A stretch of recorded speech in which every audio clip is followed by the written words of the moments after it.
So I say to all of you in this room and all who are watching by television, we need to pray for our brother and his family and warn America, leave that brother alone.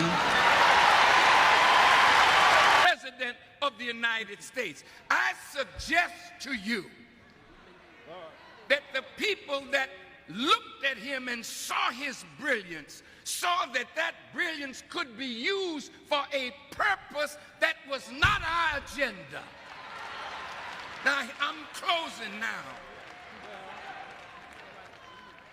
The people that chose him know the time that we are living at the end of America's rule as a great power in the world.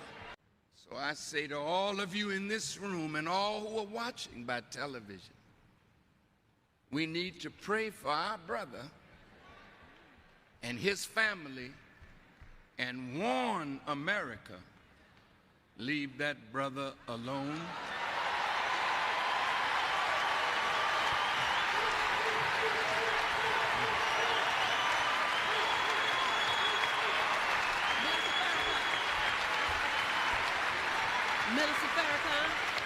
When America tries to interfere in Africa, this video always comes to mind. Corrupt nation in Africa, and it is.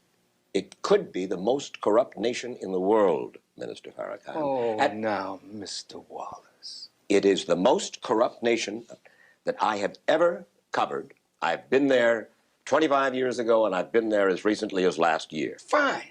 So what? 35 years old. That's what that nation is. Now, here's America, 226 years old. You love democracy, but there in Africa, you're trying to force these people into a system of government that you just have accepted. 30 years ago, black folk got the right to vote. You're not in any moral position to tell anybody how corrupt they are. You should be quiet and let those of us who know our people go there and help them get out of that condition. But America should keep her mouth shut wherever there's a corrupt regime, as much hell as America has raised on the earth. No, I will not allow America or you, Mr. Wallace, to condemn them as the most corrupt nation on earth when you have spilled the blood of human beings. Has Nigeria dropped an atomic bomb and killed people in Hiroshima and Nagasaki? Have they killed off millions of Native Americans? How dare you put yourself in that position as a moral judge? I think you should keep quiet, because with that much blood on America's hands, you have no right to speak. I will speak because I don't have that blood on my hand. Yes, there's corruption there. Yes, there's mismanagement of resources. Yes, there is abuse. There's abuse in every nation on earth, including this one. So let's not play holy to moralize on them. Let's help them. I'm not moralizing. I'm asking a question, and I got an answer. Why would you put it as the most corrupt regime in the world? That doesn't make sense. Can you think of one more corrupt? Yeah, I'm living in one. I'm living in one. Yes, you've done a hell of a thing on this earth, so you should not be the one to talk. You should be quiet when it comes to moral condemnation, in my judgment. I'd like to read to the public Brother Gaddafi's last will and testament that came out sometime yesterday. As you know, Brother Muammar Gaddafi was offered asylum in other countries. He refused to leave Libya. And as you know, he said he would be martyred in Libya. This is where he lived, this is where he would fight, and this is where he would die. So I'd like to read this will, and I want you to listen carefully to his words. He said, "This is my will. I, Muammar bin Mudabir bin Muhammad bin Abdussalam bin Humaid bin Abu Manya bin Humaid bin Nail al-Fusi Gaddafi, do swear that there is no God but Allah, and that Muhammad is his messenger. Hello brothers and sisters, welcome to the channel. If you are Black American, or if you are African American, or if you're an African who doesn't like much things to do with Black Americans, or doesn't want anything to do with African Americans, or you are an African American who doesn't like to talk about Africans, or you don't want anything to do with them, probably because you had a bad encounter with them, or probably the experience that you had was not well. Well, I'm asking you to take a minute and think about it, because this video is going to show you why all this was planned to happen the way it's happening. For you, the resentment that you have towards African Americans, or you as an African, the resentment you have towards Black Americans, is something that was induced. And because of the fear of Pan-African, the Pan-Africanism, the fear of Pan-Africanism is what made them do this. Because for the longest time, you're trying to sit down and understand how history evolved. You understand that all they wanted to do is the fear of Black unity. For the longest time, something that they feared the most was Black unity. And as time goes by, this keeps on confirming itself that what they feared the most was the Black unity. And right now you see this happening right now, because we are having a lot of resentments towards each other. We are having Africans that doesn't want to hear anything, nothing to do with Black Americans. Same, we are having Black Americans that doesn't want anything to do with Africans, probably because of they rubbed shoulders at some point, right? And all these cultural wars that I'm always seeing on the internet. Brothers and sisters, this video is going to be breaking down to you. Minister Farrakhan, I have hosted him in this video, is going to break it down to you why we are all seeing this, because all this was induced. Black people were meant to unify, and they understood that if Black people were unified, something that will come out of them will be so much different. Probably, I understand and I know some people will be emotional, especially the experiences that they had towards Black Americans, or Black Americans that had bad experiences towards Africans. I understand. We are all human beings and we go through emotions, and this is what happens, right?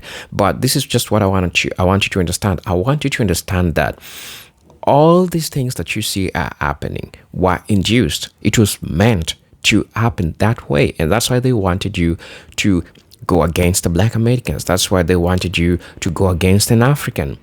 These back and forth that we have always been seeing on the internet, it was something that was planned. So I want you to take your time to watch this video, and then I'll be back. I'll be giving you my thoughts in regards to this, because Black unity is everything to the Black community and melanated people across the world. So as you watch the video, kindly think about that. I'll be back with my thoughts and commentary in regards to this. Keep watching. I'll be back. Peace be upon him. I pledge that I will die as a Muslim. This was written on the 17th of October. He said, should I be killed, I would like to be buried according to Muslim rituals in the clothes I was wearing at the time of my death, but with my body unwashed in the cemetery of Sirte next to my family and relatives. I would like that my family, especially the women and children, to be treated well after my death. The Libyan people should protect its identity, achievements, history, and the honorable image of its ancestors and heroes. The Libyan people should not relinquish the sacrifices of the free and best people. I call on my supporters to continue the resistance and fight any foreign aggressor against Libya today, tomorrow, and always. Let the free people of the world know that I could have sold out our cause in return for a secure and stable personal life. I received many offers to this effect, but chose to be at the vanguard of the confrontation as a badge of duty and honor. Even if we do not win immediately, we will provide a lesson to future generations that choosing to protect the nation is an honor, and selling it out is the greatest betrayal that history will forever remember, however they try to portray this. This was the end of his will. He was killed in a military uniform. He wanted to be buried in the khaki clothes that he was wearing. And of course, you heard the news that they took his body out in the middle of the night. He and his son, Mutasim, who we have in a picture meeting with Hillary Clinton a year and a half ago and shaking hands with Secretary of State Clinton, which should show the world that shaking hands with your enemy and receiving a pat on the back from your enemy should never lull you to sleep that the enemy has changed. The enemy is the enemy. And when you fall asleep on that knowledge, that is when the enemy will take us out. The betrayals of his inner circle. Don't think that that is overseas. That is in our own house. And we today need to watch for those close around for signs of betrayal. Because it is written in the scriptures of the Bible that in the last days perilous times will come. And betrayal will be one of the marks of the end of the world, because people will feel that they'll be safer betraying a good cause, a just cause, to save their lives. Gaddafi died in honor, fighting for the Libya that he believed in.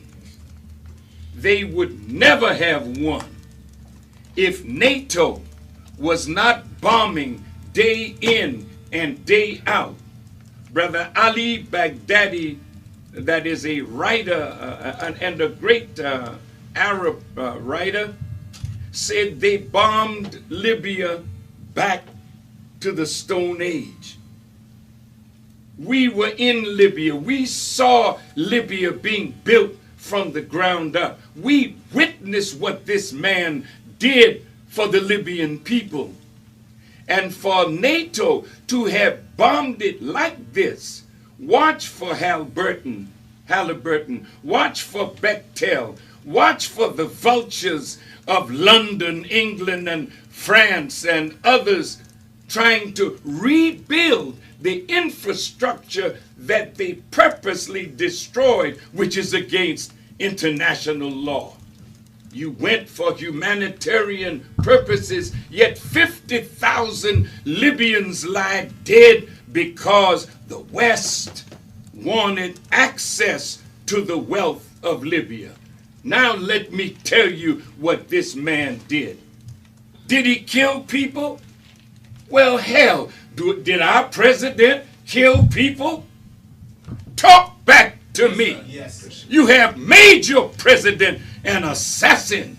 That the only value that he has now is that he was responsible for the death of Osama bin Laden. He was captured without a weapon. He should have been brought to America, put on trial for the American people to see this man, but he was executed so you will never know the real truth. Then Alaki, an American citizen who is against America's policies, a drone took him out and then came back later and killed his son. Now Muammar Gaddafi and his sons lie dead. Saddam Hussein and his sons lie dead. Well, what about your sons?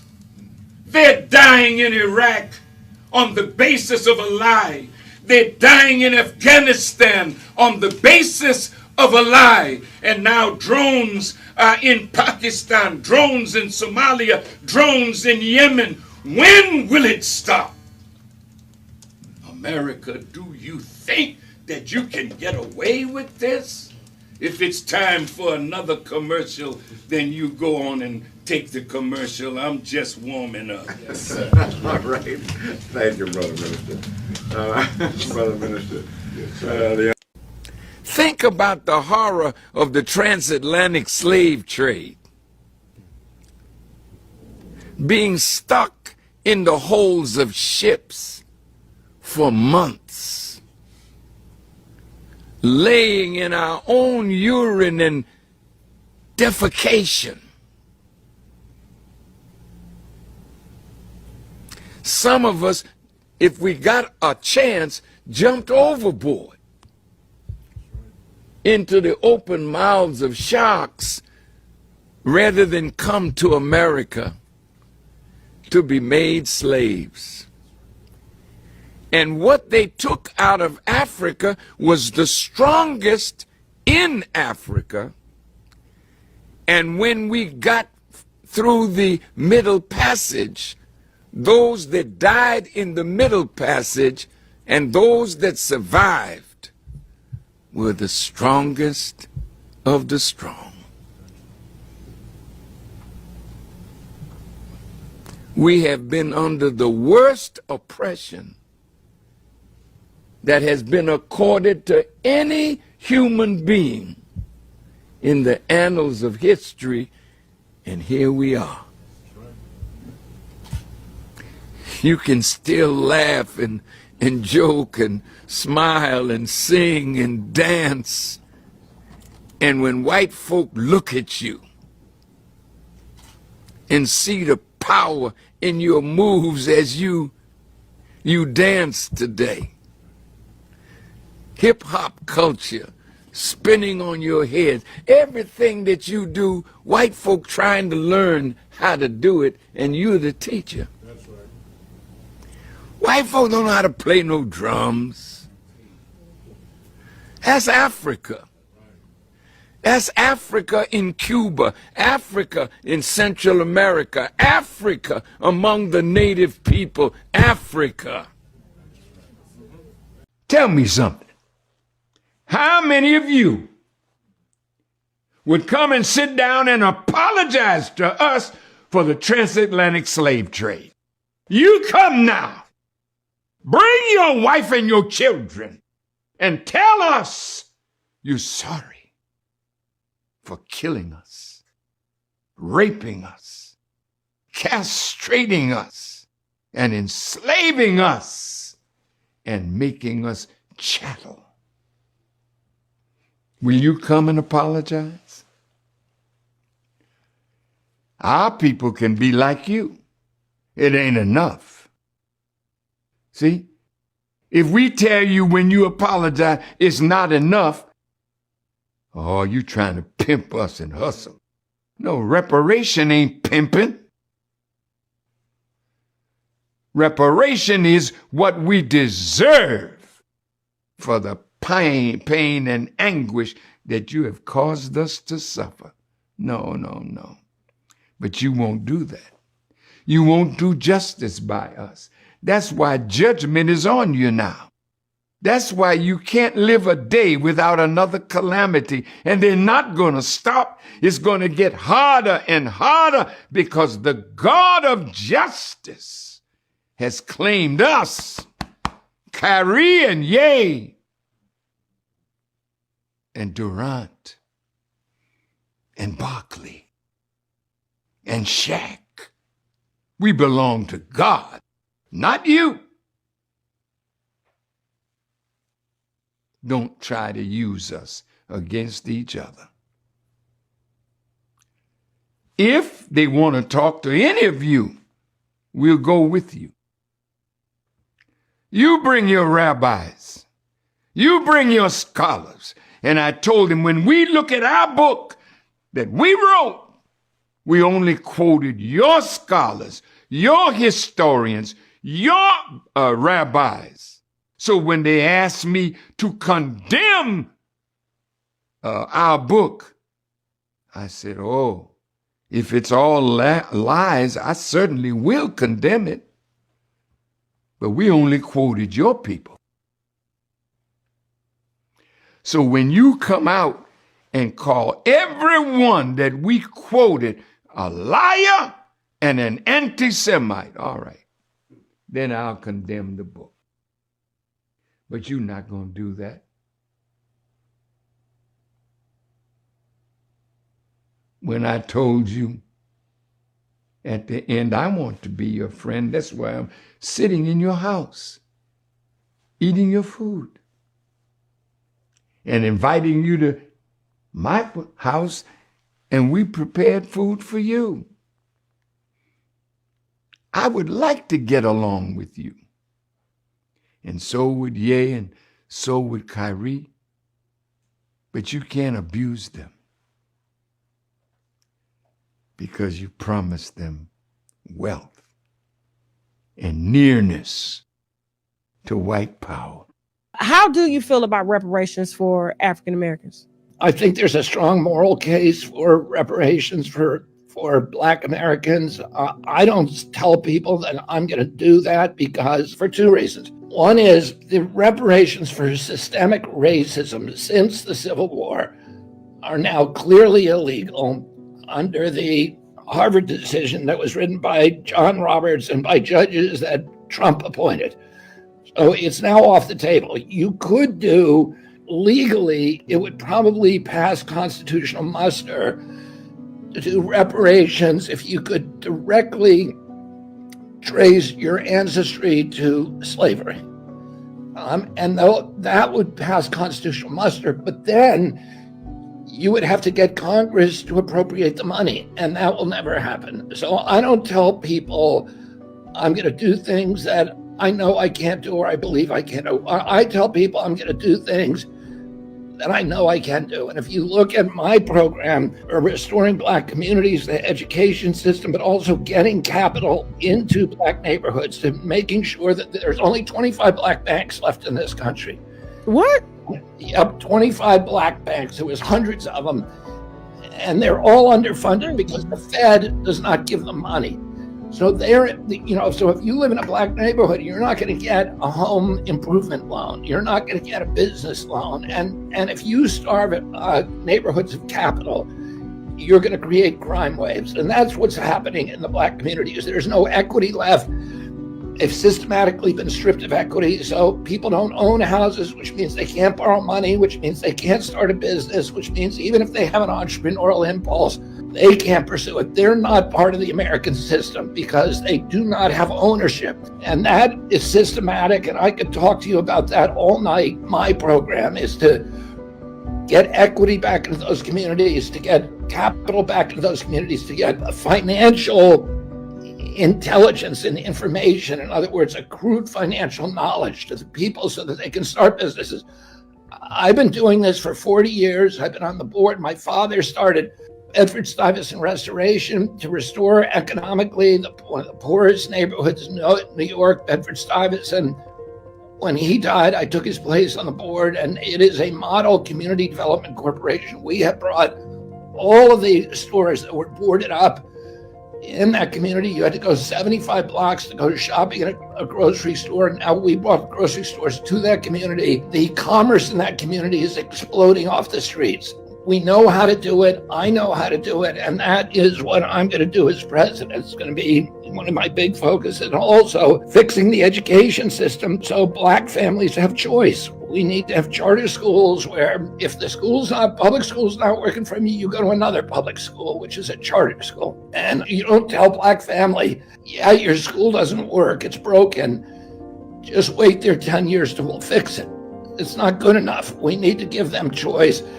And if you get kids who are well educated, who have hope for their future, that is the way to deal with crime and addiction and all these other issues that we're facing. So probably you understand that Minister Louis Farrakhan, for the longest time, I've tried to talk about black unity.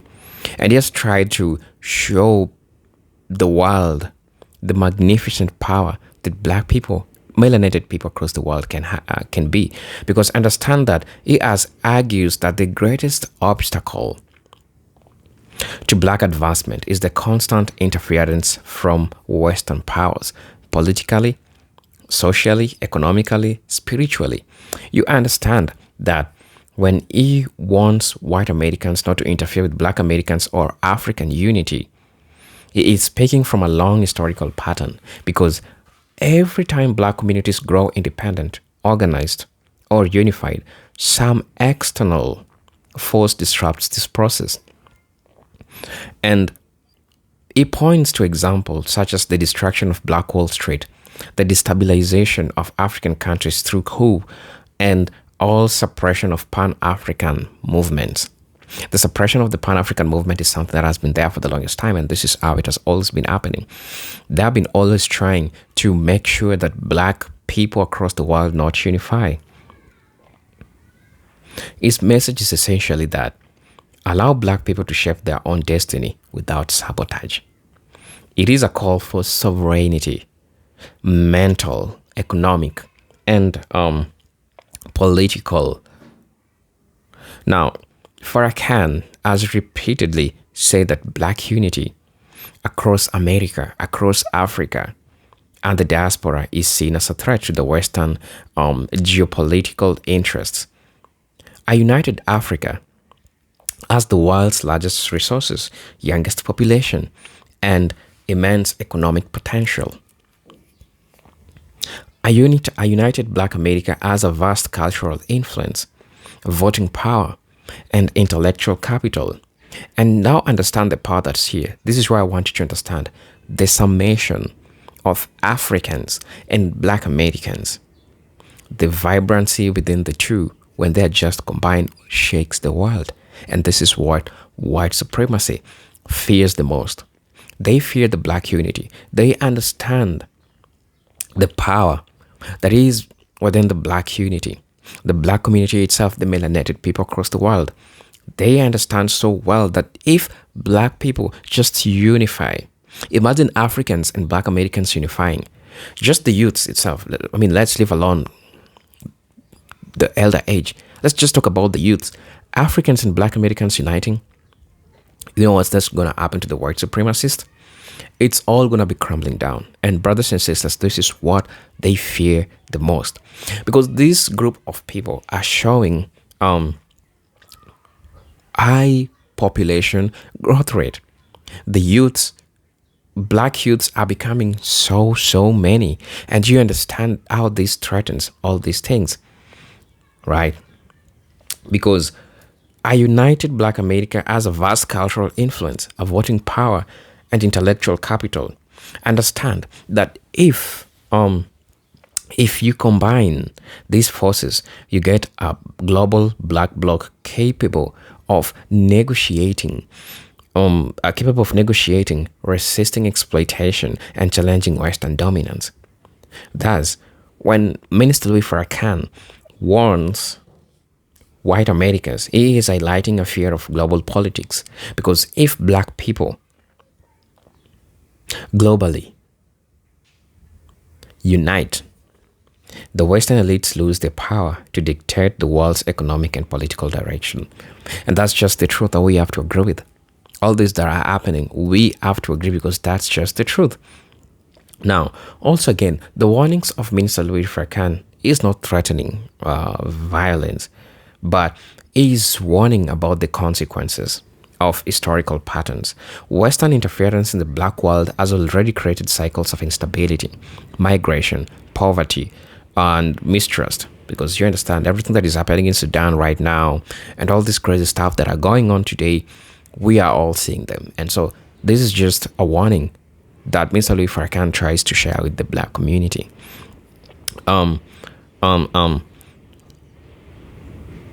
Farrakhan argues that America's moral decline, political chaos, and demographic insecurity results from centuries of injustice that were never corrected. In his view, is that continued interference in black progress will deepen America's decline and bring divine judgment, not because black people are attacking America, but because a nation cannot escape the spiritual consequences of oppression. His warning is a call to repent for imperial behavior. I mean, that's just that, right? Talk about the rise of new global conscience among black people. Farrakhan sees the current moment as an awakening. Black Americans are reconnecting with Africa. African youths are rejecting neocolonialism. And the diaspora is beginning to recognize shared struggles. And in this theology, the global awakening is divinely guided. Black people are being prepared to take leadership roles in changing world. Western powers, sensing the shift, often respond with fear. They respond with sanctions, misinformation, or military pressure. Farrakhan's message is that such resistance will not stop the spiritual momentum behind black unity.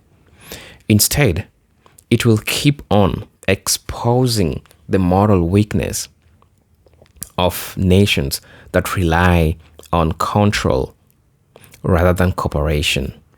And that's just the truth. And that's just what Minister Louis Farrakhan is always trying to warn the white Americans. And he also warning black Americans to be watchful, because people like Ibrahim Traore will be used against. Because when we have leaders like Ibrahim Traore standing for Africa and understanding the importance of having diaspora, because you understand that Ibrahim Traore is amongst the leaders that understand the importance of having diasporans in Africa. And do you know what that means? That means that black unity. That means that a unity of melanated people. And it means that there is a great opportunity for change, for growth, for the entire black community in general, right? Farrakhan believes that black Americans and Africans are spiritually and historically connected. He argues that black Americans' intellectual and cultural strength complements Africa's natural resources and strategic positions. Western power understands that if the two groups form a unified front, global politics will shift permanently. By supporting leaders like Traore, Farrakhan is trying to bridge the gap between the diaspora and the continent, encouraging mutual understanding and collective action. His message is, black liberation is global, not local. What happens in Africa affects black people in the US, and what black Americans do influences Africa's geopolitical standing, right? So that's all you need to understand, because Farrakhan frames this prophetic narrative that history is entering a period where oppressed people rise and former imperial powers decline. Because he often refers to scriptures and spiritual prophecies that last shall be first and the first shall be last. And so you understand all these things is happening because the fear of becoming last is looming in the face of these white supremacist Western political powers. And so you understand what this means for the rise of black people across the world. And so, brothers and sisters, I just want to know what you feel about this video. But until then, I'm your host and presenter G-Talk Stories. But until then, peace, love, and harmony. Salute.